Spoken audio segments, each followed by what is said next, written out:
Hello everyone, লাইফস্টাইলের আরও একটি ছোট্ট ভ্লগে আপনাদের সকলকে অনেক অনেক স্বাগত জানাই। দিনটা ছিল রামনবমী।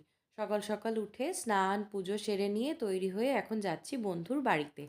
সেখানেই আজ আমাদের সকলের তরফ থেকে হীরকদার জন্য আইবুড়ো ভাতের আয়োজন করা হয়েছে।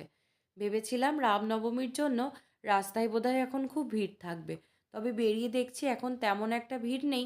তবে চারিপাশে রাস্তার যা সাজগোজ দেখছি, তাতে করে মনে হচ্ছে বিকেলবেলা যখন বাড়ি ফিরবো তখন ভালো ভিড় হবে। তো পৌঁছে গেছি এখন বন্ধুর বাড়িতে। আর আসার পরেই আমরা প্রথমেই যে যা রান্না করে নিয়ে এসেছিলাম সেগুলোই এখন সব সুন্দর করে প্লেটে সাজিয়ে নিয়েছি। আর এদিকে সম্পাদি যে ফুলগুলো নিয়ে এসেছে সেগুলো দিয়েই ওরা এখন সুন্দর করে একটু প্লেটের চারিপাশটা ডেকোরেট করে নিচ্ছে।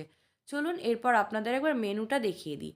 রয়েছে আজকে বাসন্তী পোলাও, সাদা ভাত, ৫-৬ রকমের ভাজা, ভেজ মুগ ডাল, আলু পোস্ত, রয়েছে পাবদা সর্ষে, মাছের মুড়ো, চিকেন কষা, মাটন কষা, চাটনি, পাঁপড়, পায়েস, রয়েছে মিষ্টি, মিষ্টি দই, আইসক্রিম আর আম পান্না।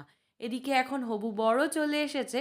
আর এই আইবুড়ো ভাতের ডিটেলস ব্লগ অলরেডি আমি চ্যানেলে পোস্ট করে দিয়েছি, আপনারা চাইলে গিয়ে চেক করে দেখে নিতে পারেন। তো এরপর আমরা সবাই মিলে হবু বরের সাথে কয়েকটা ছবি তুলে নিয়ে সবাই একসাথে বসে পড়বো লাঞ্চ করতে। আর এর সাথে সাথে আজকের এই মিনি ভ্লগটা এখানেই শেষ করছি। দেখা হচ্ছে আপনাদের সাথে খুব শিগগিরই পরবর্তী একটা নতুন ভ্লগ নিয়ে। ততক্ষণের জন্য টাটা।